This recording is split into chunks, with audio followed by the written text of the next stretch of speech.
Hello friend, फिर से एक नई वीडियो में आप लोगों का स्वागत है। आज देखने वाले हैं जो हिंदी व्याकरण का समास का ट्रिक्स। देखिए, ट्रिक्स और कंसेप्ट और परिभाषा के साथ आपको हम समझाएंगे। सबसे पहले कंसेप्ट देखेंगे क्या होता है। देखिए, सबसे पहली प्रॉब्लम विद्यार्थी क्या होता है, ट्रिक जो होता है वो भूल जाते हैं। क्या होता है, ट्रिक भूल जाते हैं। अब भूल गए तो अब वहां पर क्वेश्चन बनाने में होता है। तो देखिए, कॉन्सेप्ट सबसे ज्यादा जरूरी होते हैं। किसी भी चीज को कॉन्सेप्ट यदि आपके पास रहेगा, कॉन्सेप्ट और ट्रिक्स दोनों चीज बताएंगे। देखिए, सबसे पहले समास क्या होता है। देखिए, समास क्या होता है, वो क्या करेगा, कोई दो या दो से अधिक शब्द जो होगा उससे मिलकर एक नया शब्द बनाएगा, और वो नया शब्द क्या करेगा, उस नया शब्द जो बनेगा उससे कुछ ना तो कुछ अर्थ निकलता है, वही समास कहलाता है। अब देखिए, परिभाषा में क्या कहा है, परिभाषा में कहा है दो या दो से अधिक शब्दों से मिलकर बने बने हुए नए सार्थक से। सार्थक शब्द करने में तो दो या दो से अधिक शब्द मिलकर एक नया शब्द का निर्माण करता, वही हुआ सार्थक शब्द। और उससे कोई न तो कुछ अर्थ निकलता है। जिस शब्द से कुछ अर्थ निकलता है उसी को सार्थक शब्द कहते हैं, तो उसी को समास कहते हैं। ये हो गया। और समास से यदि आपको ऑब्जेक्टिव पूछ देता है, समास के कितने भेद होते हैं, समास के कितने भेद होते हैं, 6। देखिए, ये वीडियो 10th बोर्ड के लिए भी, 12th बोर्ड के लिए, कंपटीशन एग्जाम के लिए, तीनों के लिए है। तो ये आप देख लीजिए। अब कहा समास के मुख्यतः कितने भेद होते हैं, जो समास के कितने भेद होते हैं वो देखिए। समास के मुख्यतः 6 भेद होते हैं। क्या होते हैं, एक नन्य समास आते हैं, वो आपको वो समास में नकारात्मक आता है। अब देखिए, इस सबसे पहले क्या होता है, अवयवी समास। क्या होता है, पहला आता अवयवी समास, दूसरा आएगा तत्पुरुष समास, तीसरा आएगा कर्मधारय समास। क्या होता है, कर्मधारय समास। और तीसरा आएगा द्विगु समास। क्या होगा, चौथा में द्विगु, और पांचवा में क्या आएगा, द्वंद्व, और छठे में क्या आएगा, बहुव्रीहि समास। क्या होता है, बहुव्रीहि समास। अब देखिए क्या करते हैं, आपको समय की बिताते कम समय लेते हुए अब इसको हम बारी बारी से देखते हैं। अवयवी समास क्या होता है, ट्रिक्स। और देखिए अवयवी बहु समास। अवयवी बहु समास क्या होता है, देखिए। अब देखिए, सबसे पहले अवयवी बहुत कंसेप्ट देखते हैं। इसमें अवयवी लगा हुआ मतलब अवयव, पहला पद जो होगा वो अवयव होगा, पहला पद अवयव होगा। अब देखिए, अवयव में क्या हो सकता है, अवयव जिसे उपसर्ग हम बोल रहे थे, क्या उपसर्ग बोल रहे थे, उसी टाइप से यहाँ पे जो पहला पद यहाँ पे कहा, पहला पद क्या हो, अवयव हो, अवयव हो। और कहने पहला पद अवयव कहने मतलब उसी से कुछ न तो कुछ अर्थ निकलता है। यदि किसी भी सेंटेंस में लगने के बाद उसका कुछ न तो कुछ अर्थ दूसरा निकलता है, क्या होता है, तो वही समास का परिभाषा देखिए, तो वही कहा। अब देखिए इसका ट्रिक क्या होता है, तो ट्रिक क्या होता है, यहां से देखिए। अब देखिए, ये तो हमको ये जो क्या है, जो अवयव है, ये अवयव है, अवयव याद नहीं होगा। अब देखिए, अवयवी भाव तो याद रहेगा, क्या होगा, अवयवी भाव। तो यहाँ पे देखिए ओ है, ओ से आ गया, ओ से आ, ब से वे रखिएगा। अब देखिए, य से यथा, य से यथा हो गया, और बहुत से भर रखिएगा। और देखिए, प्रति रखिएगा, और यहाँ प्रति याद कॉमन रखिएगा, प्रति क्या होगा, प्रतिदिन, प्रति एक, जो भी होगा वो आपका क्या हो जाएगा, वो अवयवी बहु समास। और देखिए, दो समान शब्द देखिए, समास में जो दो समान शब्द आ जाए, कहने का मतलब क्या हो जाएगा, समान शब्द, दिनों दिन, रातों रात, इस समान शब्द आएगा, कहने का मतलब दो समान शब्द आएगा, वो आपका अवयवी होगा। ये हो गया। अब यहाँ से इस शब्द यदि देख लीजिएगा शुरू में, जहां भी आ, बे, यथा, भर, प्रति, दो समान शब्द, तो आप आंख बंद करके अवयवी समास। और मान लीजिए हम भूल गए, मान लीजिए ये भूल गए, तो आप ये याद रखिएगा, दूसरी बात, अवयवी भाव में जो पहला पद होगा उस यदि लगा देंगे उससे कुछ न कुछ। यहाँ पे देखिए, आ जन्म, आ मतलब क्या है, जन्म से, बेहरम यथाशक्ति हो गया, भर पेट। अब देखिए यहाँ से, अब देखिए पेट लगा दिए, पेट से कुछ नहीं होता, दिन से दिनों दिन मतलब दिनों दिन। और ये हो गया यथाशक्ति, यहाँ से देखिए बेहरम हो गया, आ जन्म हो गया। यदि आ हटा देते तो जन्म हो गया, इस टाइप से। तो बे हटा दीजिए, यही हो गया। क्या होता है, इसका अर्थ निकलता नहीं होता है। और यहाँ से क्या हो गया, हम यहाँ प्रतिदिन मतलब प्रतिदिन यहाँ पर बोल देते हैं, क्या हो गया, एक प्रतिदिन का, प्रतिदिन मतलब डेली हो गया, प्रतिदिन मतलब क्या होगा, डेली, प्रत्येक क्या हो गया, प्रत्येक क्या हो गया, प्रत्येक या प्रतिदिन हो गया, प्रति शब्द रहेगा, क्या होगा, प्रतिदिन। इस टाइप से क्या हो गया देखना है। सबसे पहले क्या देखना है, आपको पहला पद क्या होगा, या दूसरे शब्द में या आसान से लिखिए, जो शब्द होगा पहला पद छोटा होगा। क्या होगा, पहला पद आपको छोटा लगेगा। पहला पद यहाँ देखिए आ बे, दो शब्द से ज्यादा नहीं लगा। क्या हो गया, दो शब्द से ज्यादा, लेकिन दो समान शब्द रहेगा, कितनों में डालेगा वहां पर आप लगा सकते हैं, ये आपका अवयवी समास। अब देखिए फिर से एक बार रिपीटेशन कीजिए, अब साथ में बोलिए। अवयवी बहु समास में क्या आएगा, सबसे पहले आ बे भर प्रति या दो समान शब्द रहेगा, वो आपका अवयवी समास कहलाएगा। या दूसरे शब्दों में आप ये याद रखिए, क्या इसमें जो अवयव होगा वो छोटा होगा, पहला पद या अवयव जो होगा वो छोटा होगा। अवयवी क्योंकि अवयव होगा, अवयव मतलब छोटा होगा, पहला पद या उपसर्ग। और दूसरा शब्द में ये याद रखिए, इससे जो होगा, जो अर्थ होगा, पहले जो जिससे अर्थ होता है वो अर्थ हमसे अनर्थ याद रखिए। क्या हो गया, आप यहाँ से इस शब्द को याद रख लीजिएगा, आपका शब्द बन जाएगा। या हो सकता है आप एग्जाम में भूल गए इस शब्द का प्रयोग, उपसर्ग। अब चलते हैं दूसरे नंबर पे, दूसरा क्या होगा, अब देखिए कर्म क्या, तत्पुरुष। अब देखिए क्या करा तत्पुरुष। देखिए तत्पुरुष में क्या होता है, अवयवी समास में पहला पद अवयव या प्रधान होता है। और यहाँ पर तत्पुरुष में क्या होता है, तत्पुरुष क्या होता है, इसमें किसी पुरुष के बारे में बातचीत हो रही है, तत्पुरुष का मतलब किसी पुरुष के बारे में। और इसमें क्या होता है, अंतिम पद प्रधान होता है। और क्या होता है, इसमें अंतिम पद प्रधान होता है। और दूसरा, किसी भी यदि शब्द में तत्पुरुष का नहीं मतलब उसमें जो बीच में होता है वो विभक्ति चिन्ह लगा रहता है। और विभक्ति चिन्ह करने का मतलब जो हो गया, कर्ता कर्म करण संपादन अपादान से काके की उस सब पढ़े थे व्याकरण कारक में, उसी विभक्ति मतलब वही आ गया, काके की जब विभक्ति आ गया। और दूसरा शब्द क्या हो गया, अब देखिए इसमें हम देखिए परिभाषा के अनुसार कैसे देखें, जिस शब्द का अंतिम पद प्रधान हो। अंतिम पद कहने का मतलब क्या गया, अंतिम पद को यदि हम हटा देंगे तो उसका अर्थ नहीं निकलेगा, अर्थ नहीं निकलेगा। अंतिम पद प्रधान के तत्पुरुष, तत्पुरुष मतलब पुरुष के बारे में अंतिम, पुरुष के बारे में अंतिम। और वहां पर देखिए क्या हो गया, राजा, क्या हो गया, राजपूत, राजा के पुत्र मतलब राजा के पुत्र क्या है, दानवीर, दान के वीर, पथ बरस मतलब जो रास्ता से भरत, किसी व्यक्ति के बारे में बात हो। सेनापति, सेना के पति, पवन पुत्र, पवन के पुत्र। और देखिए वनवास, वन जो वन के वास, जो वन के वासी होते वो वनवास, वनवास मतलब वनवास जो बन जाए, तो यही हो गया, तो वही कहा अंतिम पद। अब देखिए दूसरे शब्द में क्या करें, दोनों शब्दों के बीच विभक्ति चिन्ह जो होता है वो लुप्त होती है। दोनों शब्दों की विभक्ति चिन्ह क्या होती है, लुप्त होती है। अब देखिए, अब विभक्ति चिन्ह हमको याद नहीं है, क्या हो गया विभक्ति। इसके लिए एक शानदार ट्रिक्स हम याद रखें, काकी को घर से निकलने के लिए, काकी को घर से निकलने के लिए 2 घंटे पहले बोल दिए। क्या करे, काकी को मतलब अंकल जिसमें बोलते हैं, तो काकी को चाची को ही बोलते हैं। काकी को घर से निकलने के लिए हम 2 घंटे पहले बोल दीजिए। देखिए कौन से कहा गया की को, अब देखिए यहाँ से देखिए से निकलने मतलब के लिए हो गया। अब देखिए यहाँ पर भी दे सकते हैं, यही आपका हो गया, ये विभक्ति चिन्ह होगा, काकी को घर से निकलने के लिए 2 घंटे पहले बोल दिए थे। तो तत्पुरुष याद रखिएगा, जिसका अंतिम पद प्रधान हो, क्या हो, अंतिम पद प्रधान हो। लेकिन यदि अंतिम पद को हटा देंगे तो उसका कोई अर्थ नहीं निकलता है। ये आपका कंसेप्ट हो गया। ट्रिक से होगा तो काके के बीच में विभक्ति चिन्ह होगा, लेकिन विभक्ति चिन्ह क्या होती है, लुप्त होती है। विभक्ति चिन्ह उसको हम अर्थ से अपना से निकालेंगे। और दूसरा, यदि किसी व्यक्ति के बारे में क्या हो, इससे हमको अर्थ निकलना है, क्या हो रहा, किसी यहाँ से देखिए राजा के पुत्र मतलब क्या, कुछ नहीं, जो राजा के पुत्र है राजपुत्र हो गया, तो ये हो गया। आप यहाँ से कर सकते हैं, देखिए ये हो गया राजा के पुत्र, क्या हो गया,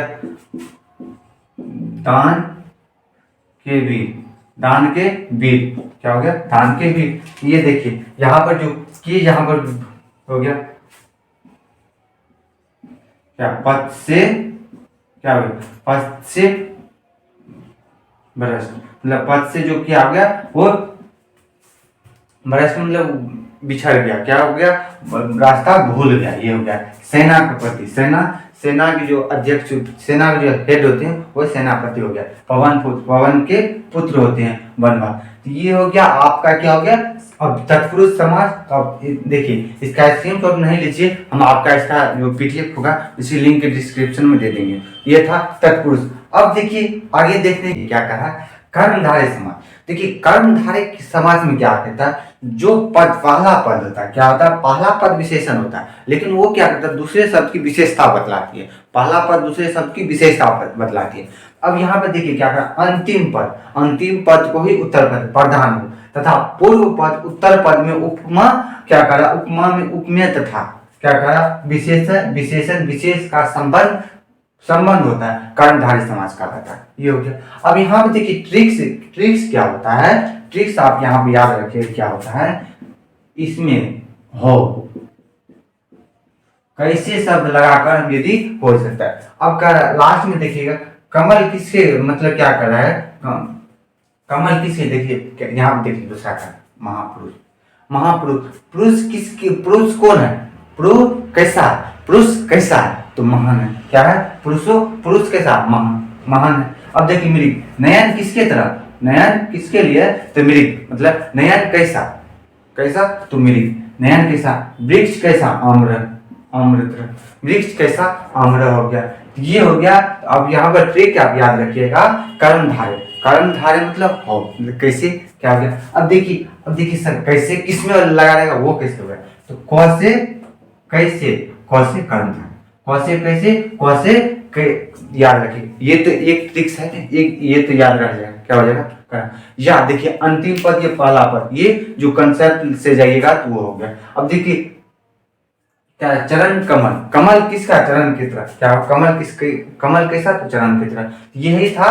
तो आप कर्मधारय क्या किस टाइप से रखिएगा तो कैसे लगा, क्या हो जाएगा किस।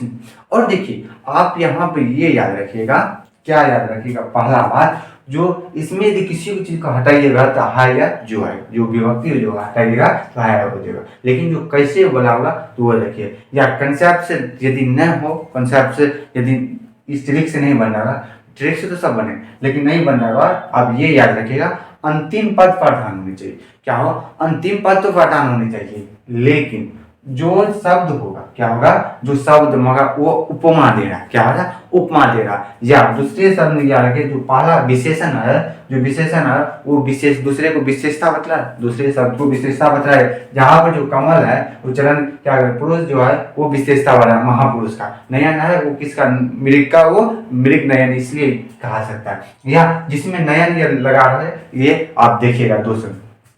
अब चलते हैं किसके बाद, द्विगु समास के बारे में। देखिए द्विगु से देखिए यहाँ पर द्वि मतलब दो, द्वि मतलब यहाँ पर दो, द्विगु मतलब गिनती, जिस संख्या में गिनती की दिख जाए, जिस संख्या में गिनती दिख जाए उसको द्विगु लगाते। लेकिन यहाँ रुकिए, संख्या में तो लगाएंगे, लेकिन बहुव्रीहि समास है, इसमें भी कुछ ऐसा शब्द है बहुव्रीहि का मतलब जिसका कोई भी पद प्रधान नहीं हो, क्या हो, कोई भी पद प्रधान नहीं हो। इसमें कहा पहला पद जो होगा संख्या होगा, पहला पद संख्या वाला होगा, लेकिन इसमें कहा कोई भी पद प्रधान हो। लेकिन यहाँ पर जो चतुर्भुज है क्या होता है, चार भुजा वाले, क्या हो गया चतुर्भुज में चार भुजा वाले जो होगा चतुर्भुज होता है, चार भुजा वाले, तो चतुर्भुज हो गया, तो यही कहा चतुर्भुज, लेकिन चतु मतलब चार, तो ये हो गया तो बहुव्रीहि समास। लेकिन आपको ऑप्शन में दे दे चतुर्भुज, तत्व कहाँ द्विगु दे दे, तत्पुरुष दे दे, या द्वंद्व दे दे और बहुव्रीहि दे दे, तो आप बहुव्रीहि में समास लगेगा। यहाँ पर क्या करा चतुर्भुज, लेकिन चौराहा रहा कितना, इसका चौराहा मतलब चार रहा, इसमें दी गया त्रिकोण मतलब तीन, गिनती समास। लेकिन ये ऐसा कुछ जो होता है द्विगु जो होता है वो आपको बहुव्रीहि में भी आ जाता है, ये याद रखिएगा। यहाँ पर बहुव्रीहि देगा ये हो गया, इसीलिए कहा जिस शब्द का पहला पद होगा संख्यावाचक होगा वो संख्या वाले, देखिए चौराहा, त्रिकोण, पांचभुज, चतुर्भुज, ये सब क्या है तो समास, लेकिन चतुर्भुज गिनती, लेकिन देख लेना। लेकिन बहुव्रीहि दिया है तो यहाँ पे देखिए चतुर्भुज चार भुजा, और इसका देखिए नील गाय करने मतलब गाय क्या है, नीला है, नील गाय करने मतलब गाय नीला है, क्या है गाय नीला है। कंठ कैसा है, कंठ नील कंठ कैसा है, नीला। अब देखिए इस समास में कोई भी पद प्रधान नहीं थे, कोई भी पद नहीं प्रधान नहीं होते हैं। तो द्विगु में याद रखिएगा, द्विगु का है वो उसमें क्या आ जाएगा, आपको द्विगु में क्या आ जाएगा आपका शब्द जो होगा गिनती वाला। यहाँ तक द्वि का मतलब द्वि। अब देखिए बहुव्रीहि समाज, अब देखिए बहुव्रीहि समाज में ये याद रखिएगा देवी देवताओं का नाम इसमें जो रहता है अधिकतर जो होता है 95% क्या होता है 95% देवी देवताओं का नाम होता है, देवी देवताओं क्या होता है और आगे क्या होता है देवी देवताओं का भी नाम रहता है, अक्सर रहता है। लंबोदर हो गया, क्या हो गया लंबोदर हो गया, ये सब हो गया क्या हो गया लंबोदर, नीलकंठ, चतुर्भुज, नील, ये सब देवी देवताओं का अक्सर नाम होता है। बहुव्रीहि समाज में क्या होता है देवी देवताओं का नाम होता है, तो ये याद रखिएगा। अब चलते हैं किसके बात में द्वंद्व समास के बारे में। देखिए द्वंद्व मतलब दो, द्वंद्व मतलब दो जिसमें दोनों पद प्रधान, द्वंद्व शब्द में रहेगा द्वंद्व मजबूत है मतलब दोनों पद इसमें प्रधान होता है।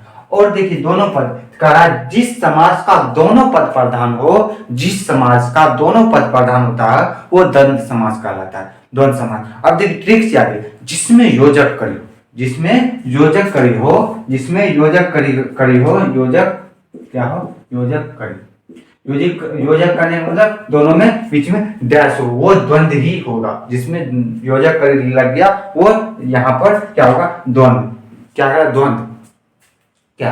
अब देखिए द्वंद्व मतलब क्या द्वंद्व युद्ध मतलब क्या युद्ध हो जाता है मजबूत, युद्ध होता है दोनों पक्ष से मजबूत रहता है क्या होता है द्वंद्व, वही करा दोनों यदि युद्ध हो रहा है बीच में कुछ नहीं तो कुछ जगह होती है वही करा, वहां पर जगह के बीच में ये योजक करी काम करा, यहाँ पर द्वंद्व मतलब याद रखिएगा युद्ध हो रहा है मतलब योजक हो रहा है, यहाँ पर दोनों पक्ष से दोनों मौजूद है तो वहां पर होगा इसका दोनों का अर्थ निकल रहा है।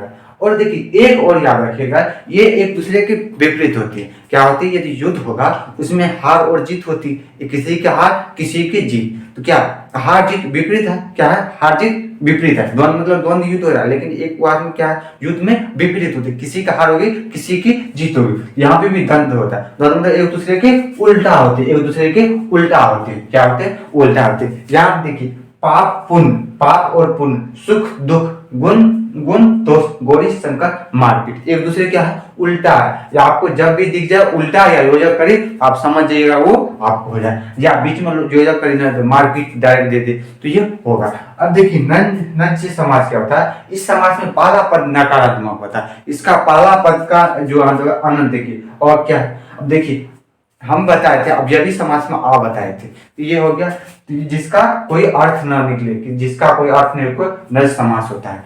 अब देखिए क्या करता है एक बार सबको हम एक बार फिर से अब देख लेते हैं, ट्रिक था, ट्रिक की कॉन्सेप्ट चालू। अब देखिए ट्रिक और क्या देखते हैं, सिर्फ ट्रिक्स को देखते हैं क्या होगा। अब देखिए नंबर 1 में क्या है अवयवी, अवयवी क्या हो गया अवयवी भाव समास, क्या हो गया अवयवी भाव समास। अब देखिए इसमें क्या होता है अवयवी मतलब अवयव, अवयवी मतलब अवयव हो गया, अवयव हो गया। अब देखिए अवयव में क्या हो गया आ गया, क्या है देखिए ओ है, ओ नहीं होगा आ होगा, आ होगा, क्या हो गया आ हो गया, यथा हो गया, क्या हो गया भर हो गया, क्या हो गया भर हो गया, यथा आ भर और गया अर्थी, ये सब हो गया। यदि इस ये सब दिख जाए जहां पर भी दिख जाए अवयव में, यह अवयव में तो वो क्या हो जाएगा आपका अवयवी समास। या क्या हो गया पहला पद, क्या हो गया पहला पद, जो पहला पद छोटा हुआ या पहला पद छोटा होगा वो आपका अवयवी हो जाए, पहला हो गया। अब देखिए दूसरा क्या हो गया दूसरा तत्पुरुष, तत्पुरुष। अब देखिए तत्पुरुष में क्या हो रहा था, क्या तत्पुरुष में क्या हो रहा था वो देखिए, यदि इसका एग्जाम्पल यदि हम ले लेते हैं, क्या ले लेते हैं भर पेट, क्या हो गया भर पेट, आ जन्म, क्या हो गया आ जन्म, प्रत्येक हो गया, क्या हो गया प्रत्येक हो गया, ये हो गया। अब देखिए दूसरा किसमें क्या होगा तत्पुरुष। अब देखिए यहां पर क्या होता है पुरुष के बारे में, क्या हो गया तत्पुरुष हो गया।